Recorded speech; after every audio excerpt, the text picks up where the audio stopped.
Oke, ketemu lagi dengan saya Ignatius Aryono Putranto, dosen program studi akuntansi Fakultas Ekonomi Universitas Sanata Dharma Yogyakarta. Kali ini video berikutnya yang mau saya bagikan di sini konsep sistem informasi manajemen ya, masih mengenai telekomunikasi, internet dan teknologi nirkabel. Kalau video yang sebelum ini yang saya bahas adalah teknologi jaringan digital itu apa aja yang sekarang menjadi tren ya, dan digunakan oleh banyak perusahaan. Maka sekarang di video ini yang mau saya sampaikan adalah kalau kita bicara tentang jaringan internet, kalau kita diskusi tentang networks itu ada tipe apa saja sih kan gitu. Nanti beberapa hal dalam video ini konsepnya sebenarnya secara praktek itu sudah sangat dekat dengan kita karena kita pun juga menggunakan beberapa tipe jaringan yang ada di materi ini. Jadi nanti bisa dicocokkan dengan pengalaman-pengalaman praktis yang sekarang sudah sering kita gunakan ketika kita terkoneksi dengan jaringan. Oke, sebelum bicara tentang jaringan, saya mau menyampaikan dulu mengenai konsep sinyal ya. Sinyal itu ada dua macam. Kalau kita bicara dalam konteks sistem informasi, ada sinyal digital, ada sinyal analog. Nah, ini yang mau saya sampaikan adalah sinyal analog dulu. Lauden mengatakan an analog signal is represented by a continuous waveform that passes through a communications medium and has been used for audio communications. Jadi sinyal analog itu adalah sinyal yang bentuknya gelombang ya, gelombang yang nyambung gitu.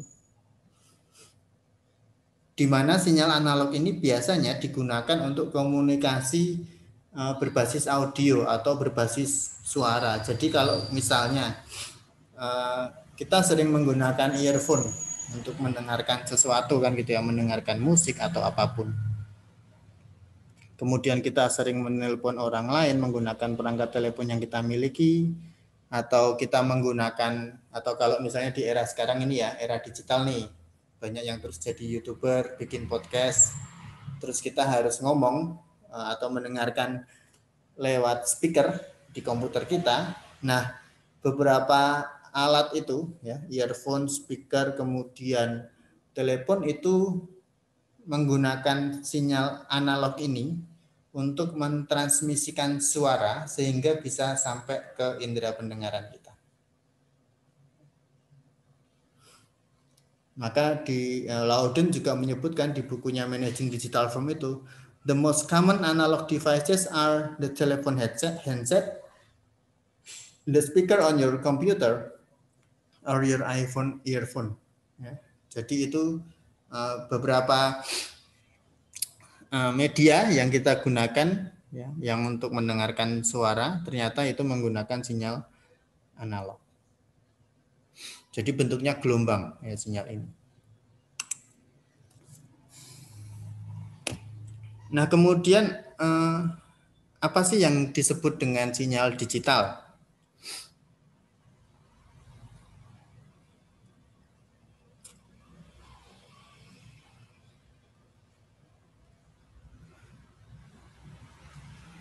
Kalau versinya Lauden dia mengatakan bahwa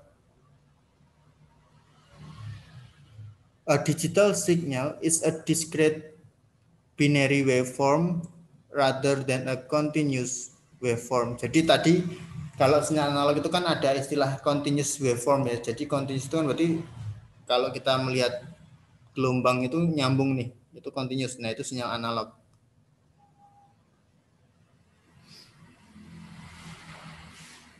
Nah, terus kalau sinyal digital apa kan gitu? Bedanya apa sih dengan sinyal analog?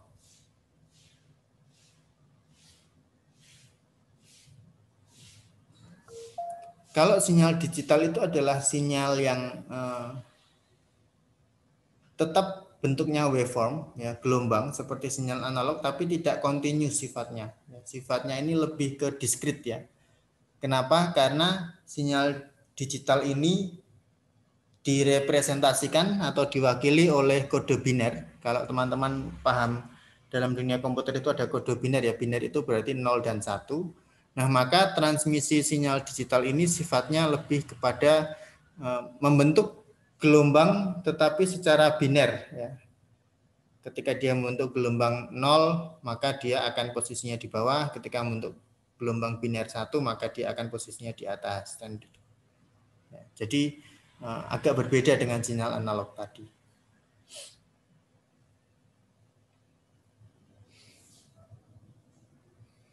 Nah, terus kalau sinyal analog tadi dipakai di beberapa media yang sering kita gunakan untuk mendengarkan suara, kemudian sinyal digital dipakai untuk apa?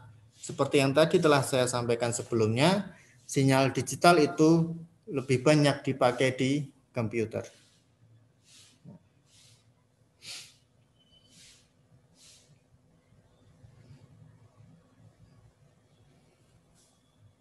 Jadi bedanya itu, ya ada sinyal analog, ada sinyal digital.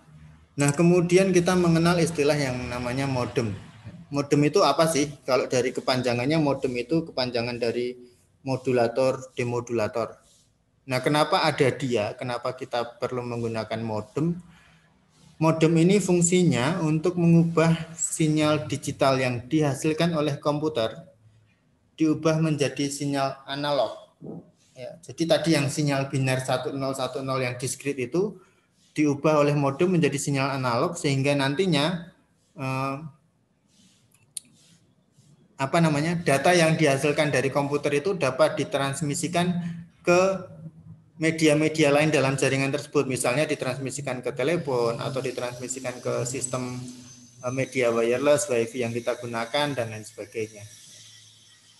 Jadi fungsi dari modem itu untuk mengubah dari sinyal digital menjadi sinyal analog, ya, atau sebaliknya.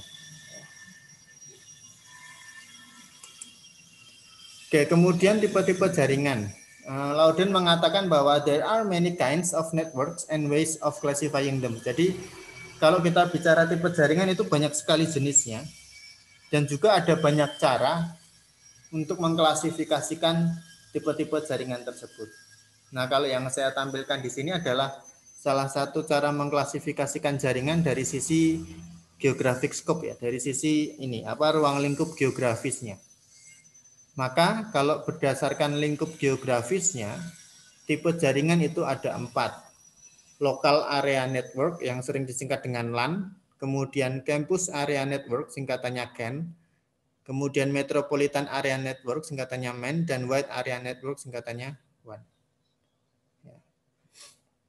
Nah, apa bedanya? Kalau kita lihat sebenarnya sudah sangat jelas bahwa keempat jenis jaringan ini, LAN, CAN, MEN, dan WAN ini memiliki perbedaan dalam hal range-nya. Artinya berapa jangkauan yang mampu mereka raih terkait dengan koneksi internet. Maka contohnya misalnya kalau kita bicara tentang LAN, Local Area Network, itu biasanya jangkauannya maksimal 500 meter.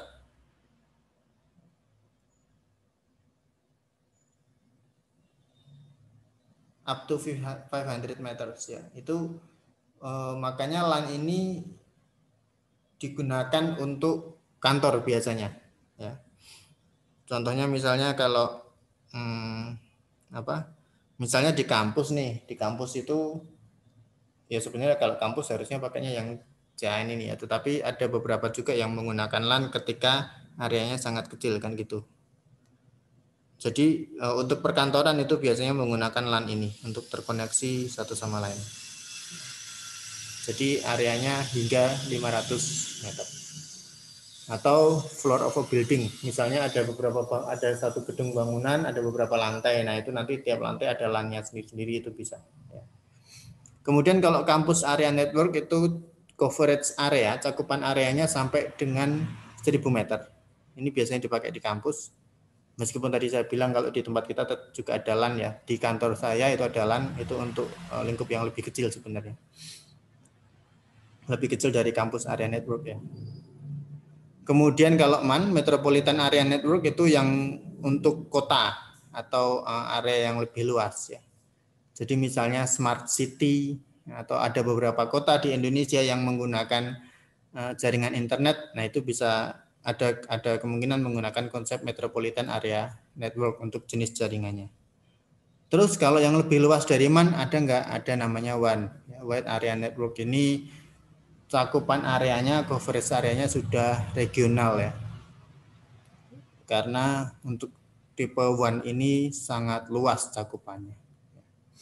Nah itu beberapa jenis jaringan yang bisa kita identifikasi berdasarkan coverage lingkup geografisnya tadi. Ya. Ada LAN, ada CAN, ada MAN, dan ada WAN.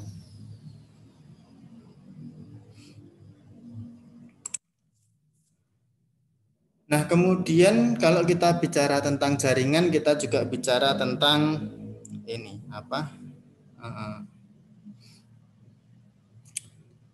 Media transmisi dan kecepatan transmisi. Ini kan selalu yang menjadi apa namanya? Selalu menjadi pembahasan gitu ya. Contohnya misalnya nih, kalau kita pasang internet lah, ya, pasti yang ditanya adalah kecepatannya berapa sih kan gitu. Karena ini menjadi sesuatu yang sangat krusial gitu kan ya. Wah, saya pengen yang kecepatannya memenuhi keinginan saya nih untuk bisa download drakor secara rutin. Nah, ya bisa jadi kan gitu. Itu selalu menjadi pertimbangan. Nah, maka kalau kita bicara tentang media transmisinya untuk jaringan, Laudin mengatakan bahwa networks use different kinds of physical transmission media. Jadi jaringan-jaringan itu biasanya menggunakan beberapa media fisik, ya, media transmisi secara fisik.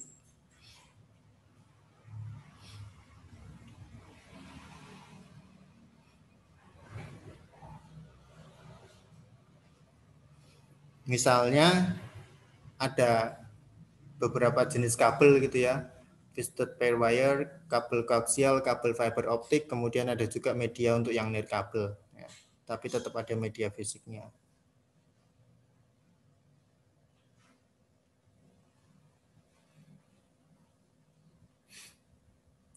Nah, kalau bicara tentang transmisi media, ada beberapa jenis tadi yang saya sampaikan ya. Kalau yang twisted pair wire ini kabel tembaga ini sebenarnya. Dan dia kecepatannya 10 sampai 100 Mbps. Kemudian maksimum recommended areanya 100 meter. Kemudian kalau untuk coaxial cable ya, ini sebenarnya chopper juga, tembaga juga, tapi punya kecepatan data yang lebih tinggi daripada kabel yang sebelumnya. Kemudian coaxial kabel ini biasanya dipakai untuk TV kabel. Jadi kalau teman-teman mempunyai fasilitas TV kabel di rumahnya, nah itu biasanya pakai transmisi medianya adalah coaxial kabel ini. Kecepatannya hingga 1 Gbps, gigabyte per second. Kemudian, nah ini yang paling sering kita dengar nih, kabel fiber optik. Strands of clear glass fiber transmitting data as pulses of light generated by lasers. Ya, ini jadi fiber optik atau kabel FO lah istilahnya. Ya, ini menggunakan bahan fiber. Nah ini kelebihannya ya, Laudin mengatakan kalau kabel FO itu fiber optik itu kelebihannya adalah useful for high speed transmission of large quantities of data. Jadi kalau dalam jaringan itu nanti ada jumlah data yang ditransmisikan melalui jaringan internet itu sangat banyak, sangat besar, bisa menggunakan opsi fiber optic cable ini. Meskipun kelemahannya adalah ini pasti lebih mahal daripada media lainnya, daripada kabel-kabel yang lainnya. Kemudian ada wireless transmission media, ini yang sering kita gunakan juga. Wireless transmission media itu berbasis sinyal radio, ya, based on radio signals of various frequencies. Media transmisi wireless ini biasanya digunakan untuk jaringan yang komunikasi jarak jauh, juga untuk akses internet dan komunikasi nirkabel lainnya. Jadi harapan saya dari tabel ini kita bisa melihat bahwa ternyata media transmisi fisik untuk jaringan itu ada bermacam-macam. Ya. Nah, ini contohnya nih yang saya dapatkan, ada berita bahwa bulan Juli kemarin ya, tahun 2020, pemerintah daerah istimewa Yogyakarta memasang jaringan FO sepanjang 300 km di SMA atau SMK untuk mendukung pembelajaran jarak jauh. Jadi karena kondisi pandemi, ya maka semua aktivitas pembelajaran harus melalui internet, ya melalui jaringan. Maka untuk memperlancar aktivitas pembelajaran yang berbasis jaringan itu, akhirnya dipasanglah fiber optik sepanjang 300 km. Tadi kita sudah melihat bahwa secara teori fiber optik itu memang bagus untuk transmisi data dalam jumlah yang sangat besar. Karena kita tahu nih, ketika kalau kita bicara tentang pembelajaran online seperti sekarang yang kita lakukan ini kan pasti butuh data yang ditransmisikan cukup banyak kan gitu ya. Maka solusinya adalah menggunakan fiber optik. Ya meskipun mahal kan gitu ya. Oke, kemudian terakhir untuk video ini kita akan membahas tentang kecepatan jaringan. Ini yang sering kita lontarkan, sering kita dengarkan kalau kita bicara tentang jaringan, yaitu kita bicara tentang bandwidth kan gitu ya. Apa sih bandwidth dan lain sebagainya kan itu. Bandwidthnya berapa ini, wifi-nya ini kecepatannya berapa sih? Oh ternyata kecepatan dulunya sekian Mbps. Nah itu kita sudah umum ngomong kayak gitu ya kan. Karena faktanya sekarang kita memang mostly aktivitas kita terkoneksi dengan internet. Jadi bandwidth dan kecepatan transmisi itu sudah bukan hal yang asing lagi. Mungkin akan jadi hal yang asing ketika di beberapa tahun sebelumnya kan gitu ya.